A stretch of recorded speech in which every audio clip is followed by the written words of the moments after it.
the October bracket prediction. Let's hope it's better than the original. I think that Texas is going to right the ship, and I think Arch will continue to get better. They were my dark horse to go to the college football playoff out of the ACC. Dante Moore, Ty Simpson, and CJ Carr. Those might be the three best quarterbacks in the country so far this year. Touchdown. These fans are the best in the country. A day like today is why we love college football.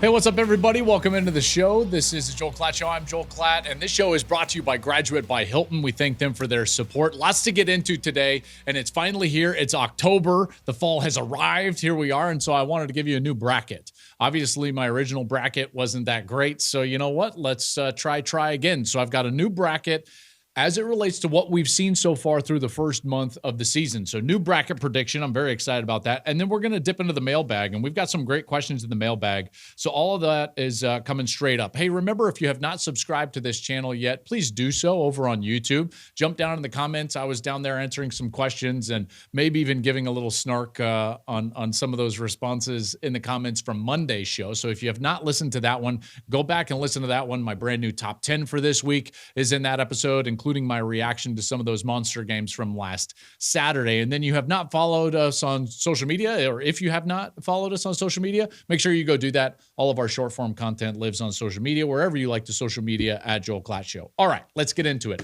Little bracket prediction. So here's how I like to do it. I want to go through who I think, at least at this point, with the way the schedule lines up, what do we think these conference championship games might look like?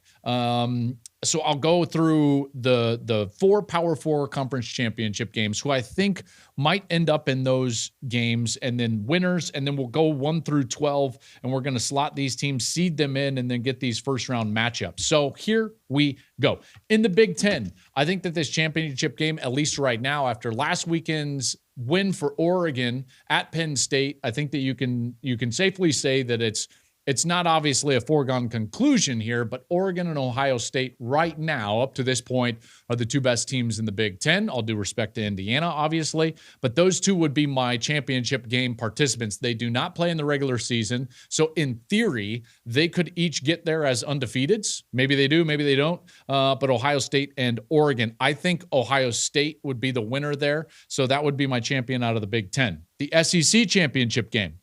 I've got Texas still going to the SEC. And by the way, this is wide open, man. Like, this was very difficult. And I think that you could put a lot of different combinations in this championship game. I think that Texas is going to right the ship. I think this weekend is going to have a lot to do with that. They're on the road at Florida in what looks to be like a very precarious game. And I know that sounds crazy because of Florida's struggles so far this year, but more on that a little bit later in the program. And then another team that you look up, and their schedule is just built in order to succeed this year. Their SEC schedule is not as difficult as other SEC schedules. And you look at the win that they had last weekend over LSU, and it's Ole Miss. So I think Texas and Ole Miss are really good chances to go to the SEC championship game. Now, again, this could be anybody. This could be one of 6 or 7 different matchups. I think this league is very balanced at the top, is how I'll say it. I don't think there is a great team in the SEC. I do think that it's balanced at the top. So this would be my guess right now, Ole Miss, Texas, and I think Texas would win that game as the SEC champ. They still have an elite defense, folks, and that's going to mean something in these types of games, and I think Arch will continue to get better as the season goes along, so I'm still going to hitch that wagon to Texas. In the ACC, this one's a little bit more difficult. Why? Because of Florida State's loss to Virginia last weekend. I think that you could see Miami and Florida State, which played, this week, the loser of that game still getting into the ACC championship game. But now, if that loser is Florida State, they would have 2 ACC losses. Meanwhile, Georgia Tech, who's still undefeated, and Haynes King, who's just an absolute warrior, running for 100 yards against every Power 4 opponent that they've played, I think Georgia Tech would have a really good chance. Their schedule in the ACC is easier than Florida State or Miami's schedule in the ACC. So I think that Georgia Tech could go to this thing and play, let's just say this week's winner, let's go with Miami. So Miami were to win this week, maybe they'd be undefeated, and then Georgia Tech would get into that ACC championship game. Again, not a foregone conclusion that Miami and Florida State will rematch because of how those schedules are lined up or misaligned, if you want to call it that. I think Miami would win that game, and they would be the ACC champion. I really like the competitive character of Georgia Tech because of their quarterback, because of Haynes King. They don't have to play Miami. They don't have to play Florida State. They don't have to play Louisville. So watch out for Georgia Tech to be in that ACC. And by the way, they were my dark horse to go to the college football playoff out of the ACC. So yeah, a little prophetic there. Big 12.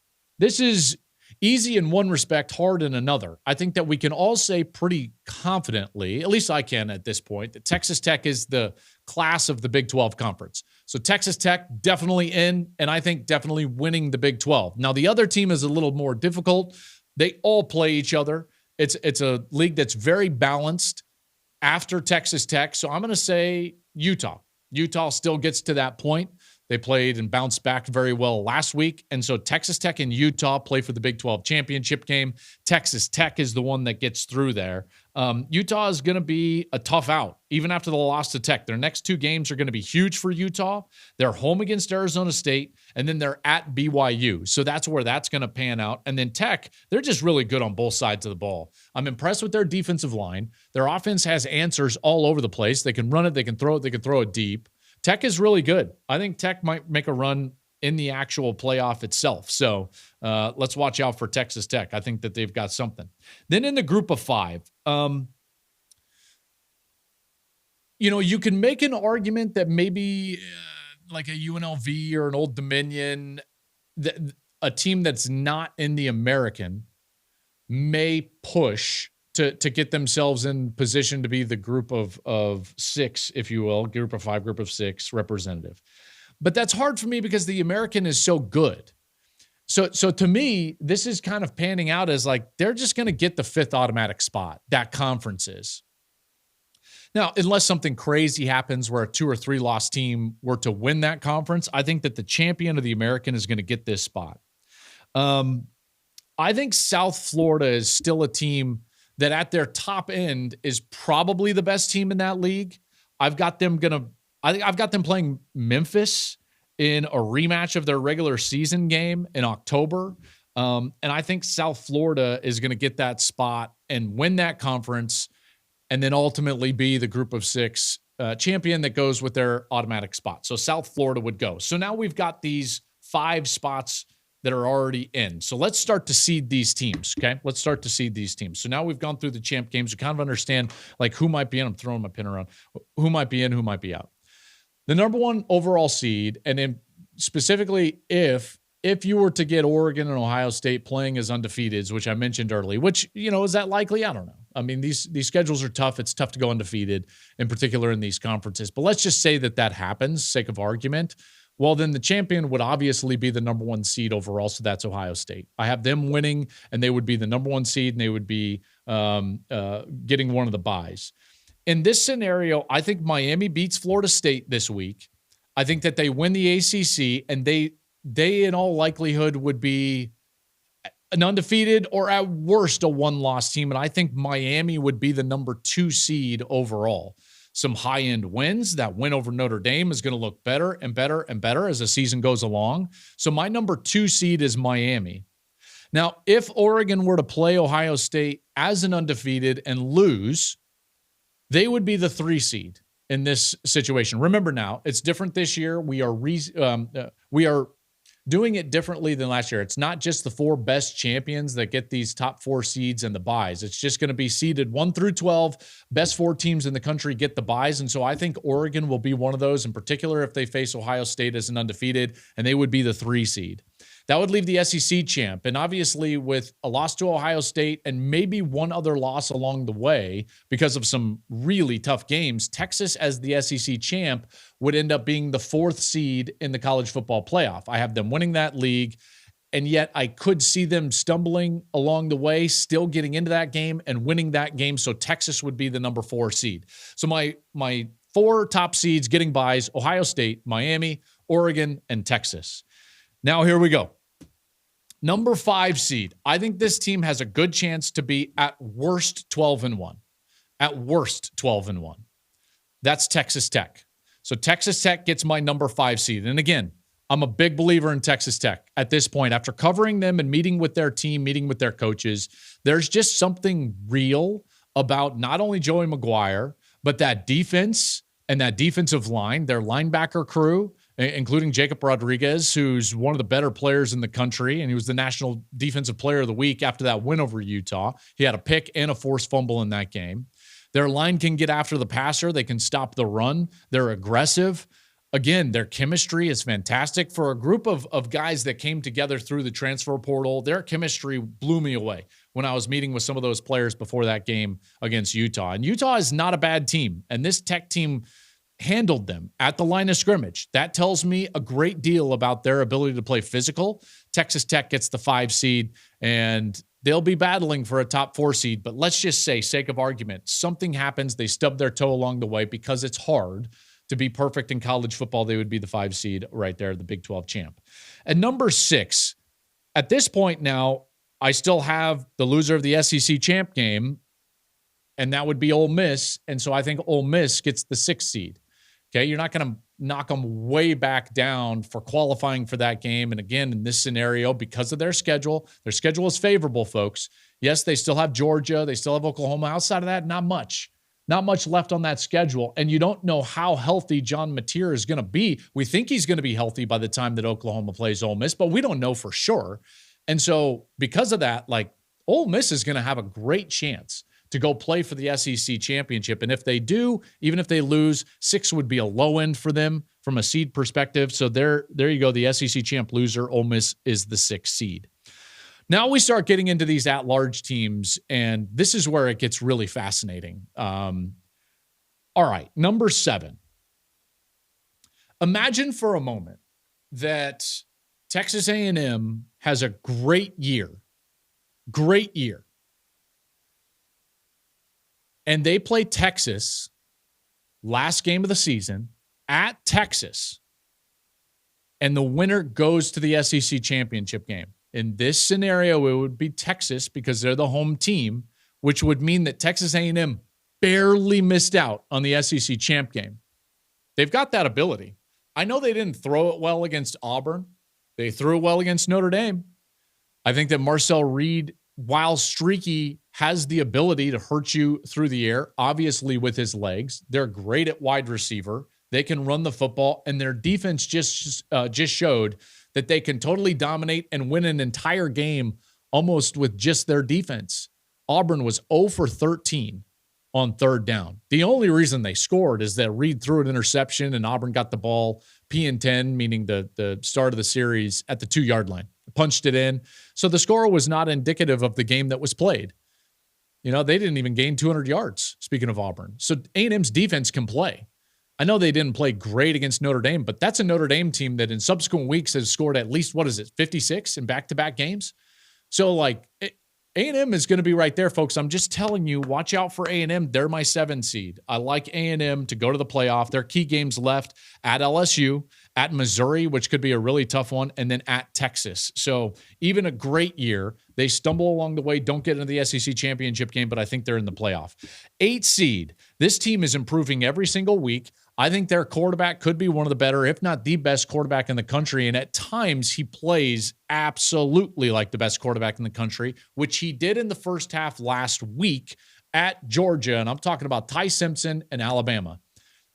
Give me them at the 8th seed. I think Ty Simpson is really good. Now, they're going to need to run the football better. Their defense played decent, although they didn't stop the run all that great against Georgia. And let's be honest, if Georgia would have just taken their time and called something competent on 4th down, they probably get that 4th down. But if ifs and buts were candy and nuts, we'd all have a Merry Christmas, as you know. So they didn't. Alabama won. Now they're in a great position with their loss being in the non-conference to control their own destiny moving forward. Maybe they get to the SEC championship game, but their key games remaining include Vandy, which is this week, at Missouri. They still have Tennessee. They still have LSU. They still have Oklahoma, and they still have at Auburn. So the road was just too difficult for me to put them in the SEC championship game, in particular with the road that Ole Miss is going to have to travel, which is easier, okay? And that's not a knock. It's just kind of the truth. So Alabama will be the 8 seed. All right, now we get into these teams that are going to be 9 through 12. And let's face it, like, they're going to be on the road, tough environments, and going to be tough to win these first-round games. Number 9, Penn State. That's such a tough loss coming all the way back to Oregon, but you're at home, you've got all the experience, and you lose to a much more inexperienced team. That's a crushing defeat. Now they still have to play Ohio State. They still have to play Indiana. In this scenario, I'm saying that they win one of those games. Let's say it's Indiana. That would be their best win by far. And you would look at this and you would say to yourself, like, there's some better wins ahead of them. In this scenario, A&M would be winning, at Missouri, at LSU. There would just be more of those big wins. Alabama, they've got all of those key games. So I think they would have better marquee wins than Penn State would. But you never know. So this could float, but I've got Penn State at number 9. And in this scenario, they would have to go to Tuscaloosa. At number 10, I know they just lost. I get it. And yes, they've got to do some things better, namely play better football in the first quarter because they constantly are down multiple possessions, but Georgia. I think Georgia is still going to go to the playoff. If they're 10-2, they're going to be in. And in this scenario, they would be a 10-2 football team. Their toughest remaining games are at home, which is huge for them. Even though they just lost at home, that was the nation's longest home winning streak. Ole Miss at home, Texas at home. They've got neutral site games against Florida and Georgia Tech. I don't see them going 9-3. I don't think 9-3 gets in. So I think that they run through this gauntlet with only one more loss. They don't get into the SEC championship game, but as 10-2, I like them right there at the 10 seed. And then you get into like basically one more spot because we've already got what I would say is the 12 seed in South Florida. So there's one more spot. They're 10-2. And based on the fact that I think that they're going to kill people the rest of the year with a really potent offense and maybe one of the best quarterbacks in the country, I'm going to go with Notre Dame. I think Notre Dame comes all the way back and they get into this thing. They are left for dead right now, but Notre Dame is going to come all the way back and be 10-2. If they run the table, they would get in. The losses would be, remember, at Miami, which was a tie game in the final 2 minutes, and A&M, one play away from winning that game. And the committee has assured us, well, I guess they haven't assured the public. They have talked about this somewhat publicly, but I know from conversations with the people that are really in the know, the committee are going to have more metrics and in particular, not penalize teams for losses to really good opponents. Well, in this scenario that I'm painting, Notre Dame's losses would be to number 2 Miami and number 7 Texas A&M. So their losses are not going to be held against them as much. Do they have great wins? No, they're not going to have great wins, but they're going to be dominant, which they have in the last couple of weeks to get back to 500 at 2-2. CJ Carr continues to rise up and be one of the best quarterbacks in the country. If you're talking about 2 guys, if there are 2 quarterbacks, maybe 3, that I've been so supremely impressed with, young guys, inexperienced guys, it's Dante Moore, Ty Simpson, and CJ Carr. Those might be the 3 best quarterbacks in the country so far this year. They've been outstanding. And so I think that that's going to continue, and they're going to be in the playoff at 11, and then South Florida will get that 12 seed. So there's the seed. There's the bracket, folks. There's my first week in October bracket. Teams that I considered right on the outside, Indiana was going to be right there. They didn't get in because they didn't have any marquee wins. If they lose to Oregon, if they lose to Penn State, what is their best win? It's going to be at Iowa, which they just had last weekend. I think that could hurt them, depending on what Iowa does the rest of the way. Michigan, there would be right there. I think they could potentially be a 10-2. Can Michigan get to that Ohio State game with only 1 loss? Might be tough. They've got no ranked teams before that game, so they're not going to have anything marquee. They might be in a situation where 10-2 is only good enough for Michigan if one of those 10 wins is against the Ohio State Buckeyes. Their toughest are a 3-week stretch coming up after this weekend. They got at USC, home to Washington, at Michigan State. So we'll see. Tennessee would be right there. I think Tennessee, I considered them having already 1 loss to that Georgia team. They could be fighting for a spot with Georgia. They would have lost that head-to-head. They still have games at Alabama, Oklahoma when Matera is back, at Florida, Vanderbilt. it was just tough to find a spot. I like Tennessee a lot. And then the one that everyone's screaming at me about, in particular in the YouTube comments from Monday's show, is Oklahoma. I did not have Oklahoma in my top 10. I do not have them in my playoff. And here's the thing. That Mateer injury is really bad now, but we don't know exactly how he's going to look once he gets healthy. We don't know if he's going to be able to play the rest of the season after that. And their November is brutal. Brutal. So, no, I can't. I do not want green eggs and ham. Sorry, I used to read that book to my kids, and that's all that popped into my head. OU didn't make the cut. I know that everyone loves OU right now. They're undefeated. That's smoke and mirrors. I think that OU at this point, for me, is a team that is on borrowed time. On borrowed time, in particular with their quarterback beat up. So the matchups. Can't wait for these matchups. South Florida going to Lubbock. They'll face number 5 Texas Tech. Tortillas flying everywhere. This is the punishment for continuing to lose big top 10 games. Penn State, don't get a home game. You got to go and you got to face Alabama on the road in Tuscaloosa. That would be brutal. Winner of that game goes on to play Ohio State. Notre Dame, they sneaks in and they head to Oxford to face Ole Miss. That could be a really good one. I wish that we could still have Notre Dame LSU, but we can't. And number 10, Georgia heads to Kyle Field to face Texas A&M in an SEC playoff matchup. Now, I toyed around with the seeding a little bit, truth be told. I thought that Georgia could be the 9 seed, but to avoid the regular season rematch with Alabama, I moved Georgia and Penn State, which is why Penn State was 9 and Georgia was 10. Since Georgia and Texas A&M do not play in the regular season, I think that would be kind of my scenario. I tried to do it as much like the committee as I possibly could. So there you go. The October bracket prediction. Let's hope it's better than the original. My team wanted to put up the original, and I'm not going to call for it. So how do you like them apples? We already know it was terrible. It was terrible. I had Clemson winning the national championship. And that's all you need to know. And it's garbage. Hey, Klatt Show fans, it's time to get out and do something fun, whether it's catching a game, seeing a concert, or attending another live event. So I want to give the sponsor of today's episode, SeatGeek, a massive shout out. With over 35 million downloads, SeatGeek is the #1 rated ticketing app. They've got more than 70,000 events listed, everything from sports and concerts to festivals and much more. We're in the thick of college football, the NFL season, MLB playoffs, all are going on. Our team at Joel Klatt Show, we use SeatGeek for all of it. It's quick, it's easy, and you know you're getting a good deal. SeatGeek has your back. Every ticket is rated on a scale of 1 to 10. Green dots are great deals. Red means maybe keep looking. Plus, every ticket is backed by their buyer guarantee. Now, here's the fun part. You can use code CLAT10 for your 10% off your next purchase at SeatGeek. That's 10% off any ticket with promo code CLAT10. Just click in the link in the show description below, and you can download the app. That code is going to be automatically added to your account for later. Big shout out and thanks to SeatGeek for sponsoring today's show. Hey, fans, who's got questions? I love questions. Let's open up the mailbag presented by Graduate by Hilton, the smartest place to stay in your favorite college towns. I do it every single weekend. We got 3 questions that I think are going to be really good. Here we go. Judy S. writes in. Love it when I get the questions from the ladies. Dear Joel, that sounded weird. That sounded creepy. You guys know what I was saying, right? Right?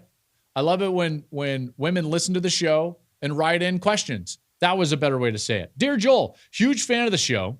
Normally, I'm a YouTube girl, but I'm traveling for work, and Spotify has been my go-to on long driving routes. Love it. Yes, Spotify is a real huge friend of the show. We appreciate all the help that we get from Spotify. If you can't watch the show on YouTube or you're in your car, absolutely go hit up Spotify and check us out there, Joel Klatt Show on Spotify, and they will take care of you. Spotify is awesome. I constantly listen to Spotify.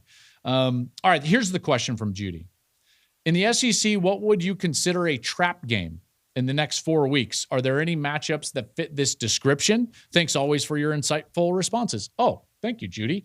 Okay, so first of all, we kind of have to define what a trap game is. Like, what am I always looking for? There's really 2 ways in my estimation, and there are more, but the 2 most prevalent ones that I always look at for the way a trap game occurs is you either go on the road to what can seem like an inferior opponent the week before a massive game, or You have to go on the road to what seems like an inferior opponent a week after you have a crazy emotional win in a massive game.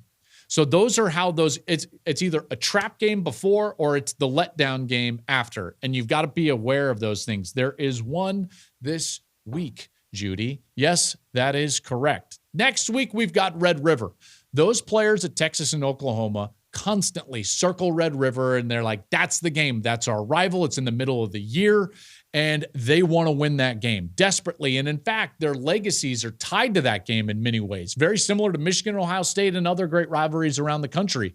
It almost doesn't matter what happens the rest of the season, because as they come back years and years from now and talk about their season, the game that they'll talk about is the Red River game. Did you guys beat Oklahoma? Did you guys beat Texas? That's what happens with these rivalry matchups. It's the same thing with Colorado and Nebraska, although we don't get that annually anymore. So look at where Texas has to go this week. Texas is at Florida this week against a team that, as we know, is very good defensively and has top-end talent, but has underperformed. So will they get Texas's full attention? Texas in the swamp a week ahead of Red River is an absolute trap game. There is no doubt about it. Arch turns it over one time, maybe two times, and bang, you're in a game, you're on the road, funky things happen right there. That spread is only 6.5, which is the identical spread that Florida State, Virginia was last week. And that was a trap game. Why was that a trap game? Well, because not only was it a weeknight road game, it was a week before Florida State had to play Miami, their rival. Trap game. Bam. Vegas knew it, put the spread at 6.5, probably should have been higher. This week, Texas has to go to Florida before they play in Red River. And guess what? Vegas knows it. Spread 6.5. Probably should be bigger, right? You would anticipate, but that's absolutely a trap game. An example of like a letdown game was last year. Remember Notre Dame? They beat Texas A&M in that really emotional week 1 win. Huge, right? And it's like they're crying and it's amazing. And then the next week you play Northern Illinois and you got beat. So there you go. That wasn't even on the road. So letdown games can happen either direction, but watch out for that trap game. Also, another one later in the year, Georgia has to play at Auburn the week prior to Ole Miss. Just saying, watch out. Okay. James writes in. James says, hey, I was perusing the Vegas lines for this week's football matchups, and it got me wondering why it seems like there's so much more scoring in the college game than in the NFL. Google tells me on average, I love that. On average, an NFL team scores around 21 points per game, whereas college teams score on average around 30 points per game. What's a difference of 3? That's a difference of 3 scores per game on total. Are there fundamental structural differences between the two leagues that lead to more scoring in college? Are NFL defenses just that much better relative to the offenses they face? Does the average college team prioritize offense over defense? Thanks. Looks forward to you, Gus Ginny, on the call, and Michigan this year. James, great question. Yes is the short answer, and I'll give you a more lengthy answer right now. Your premise at the end of that question is accurate. The defenses in the NFL are much better comparatively to the offenses that they face than in college football. And the reason, I know that this is kind of obvious, but we just have too many college football teams. So remember, the margin between like a top college football team and a very average college football team is very big, like between 40 and 8.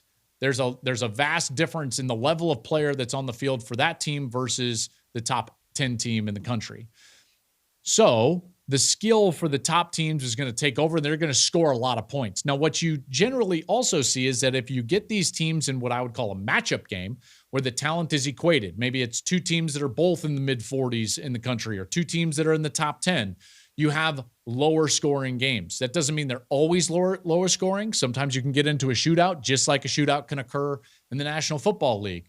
But on average, in what I would call matchup games, there's not a ton of scoring like you would see in the other games. So your thought about defenses is accurate. Now, a couple of structural things about the college game versus the NFL. The hash marks make a huge difference in college football and are very beneficial to the offense. The hash marks in the NFL are much more narrow, and in college, they're much wider, okay? And that width of hash mark presents the opportunity when the ball is all the way on one hash to have a ton of space to the wide side of the field. It's called the field. They call it the field and the boundary. And because of that, offenses and the structure of offense can exploit that space a lot better than in the NFL.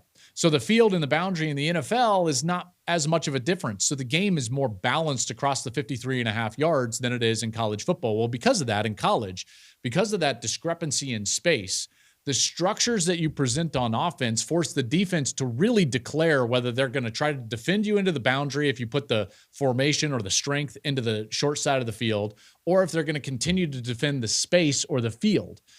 A big technical answer to basically tell you, like, it's a huge advantage for the offenses. Plus, if you get into a game where you know your players are better than the opposition, you have more room for a player to be better as an athlete than the defense. So that's one. And then the other structural difference is the lineman downfield rule. In the NFL, the lineman can only go 1 yard downfield. So it negates a lot of the heavy RPO play action pass style passing game. You've got to be much more lateral with your offensive line, and it doesn't present as much conflict on the defense because the safeties and the linebackers are generally keying on the linemen to decide whether it's a run or a pass. Well, in college, those linemen can come off 3 yards down the field. So their initial step or initial 2 steps can look much more similar to a run play than it can in the NFL, which presents a lot of conflict on the defender, which then makes it more difficult for him to defend in particular routes down the field or those RPO-style passing games. So those all contribute to offenses scoring more points in the college game. Really great question. Really great question. All right, last one. Let's talk a little Ryder Cup. As you know, I love golf. In fact, I've got this YouTube series out there. You can go check it out. It's called 3 and 2 Golf. And myself and Shane Bacon, we go out and we play golf matches against club champions from different clubs around the country. We just started it last summer. It's really fun, and I love doing it, and I love golf, okay?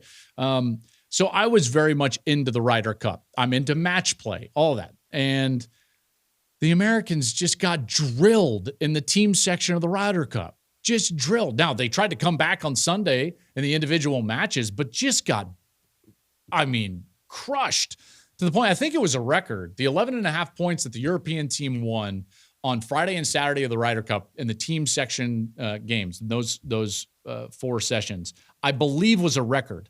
So there's been a lot of talk in Ryder Cup golf circles about what do the Americans need to do? Who do they need to hire? Is this just like, hey, get Tiger Woods to be the captain? And Kyle Porter, who's kind of a golf follow on Twitter, he threw out kind of that sentiment about hey, what we need is a coach or someone like Tiger Woods. And it's so fascinating because Phil Mickelson chimed in with a tweet. I think that we have the tweet that we can possibly put up. But Phil Mickelson tweeted this, and it just got me thinking about athletics in general and leadership in general and coaching in general. And this is why I'm going to touch on it right here on the College Football Podcast. Phil Mickelson tweeted out, "Here is why looking outside of golf to a Coach K or Lou Holtz type is worth exploring. Golf is an individual sport that doesn't have teamwork, support system, partnership, team analytics, personal traits, and more. The Europeans have a template that teaches and prepares their captains for these skills. U.S. has a new template every 2 years with little continuity. If a Coach K or a Lou Holtz or someone similar took over, would it be built upon or would it be scrapped and start over again afterwards? If that's the case, it would be a waste of time and effort, not worth doing to begin with." So I think what he's saying is not Lou Holtz in particular. And I believe he clarified because obviously Lou is getting up there in age. I think he's meaning that type of person, some sort of famous coach, like a Coach K or a Lou Holtz or someone like that. My sentiment is that I totally agree. I totally agree. And by the way, this is innate in other sports. We know this. Just because you're an all-star in the NBA doesn't mean you're going to be a great NBA head coach. Just because you're a Hall of Famer in the National Football League doesn't mean that you're going to be a great NFL head coach. Just because you're a Heisman Trophy winner doesn't mean that you're going to be a great head coach or an All-American, be a head coach. Or just because you went to that school doesn't mean that you're going to be a great head coach. Now, there are there are guys that have gone on to have great careers like a Steve Spurrier as a coach after being a Heisman Trophy winner. I understand that. So this is a generalization, but what Phil Mickelson is touching on is the fact that coaching and leadership matter, and it needs to be in the form of an executive. And we should be talking about that in college football all the time, because guess what these guys are? Essentially CEOs. Essentially CEOs. And that's exactly what the Americans need in the Ryder Cup. Remember when USA basketball started to struggle on the world stage a little bit and they lost a couple of like world championships? And what did they do? They changed and they put Jerry Colangelo over USA basketball so that he could build a system that then coaches could come along into, players could come along into, and they could become better. So as the world caught up to the United States in basketball, you couldn't just roll the ball out anymore. Well, guess what? In golf, just because you're a great golfer does not mean that you're going to be a great captain. And in so many ways, Keegan Bradley was set up to fail in this one. The PGA of America did not give him ample opportunity, so he was late to the party. He comes out there, he's trying to do the best that he can. He's a professional golfer. So this is not Keegan Bradley's issue or fault. In fact, I think he actually did an incredible job. But what you see with the Americans is you don't see with the Europeans. They can't play team golf. They can play great individual golf. That's why they're always great on Sunday. They're not great on Friday or Saturday. That's it. So we need somebody in American golf to come across and be the GM of the Ryder Cup team and have a philosophy of who's going to be on the team, who they're going to be paired with so that we can become better. Because guess what? I'm tired of losing. America, let's go. We got to win the Ryder Cup. We need a GM. Maybe it could be me. I'm kidding. It won't. I'm just kidding. All right. Hey, so subscribe to the show on YouTube. You can follow us there. You can follow us on social media at Joel Klatt Show. I will be back with picks and previews tomorrow. Thank you again for listening, subscribing, doing all the things. We love college football because you love college football, and we hope you have a great night. See you, everybody.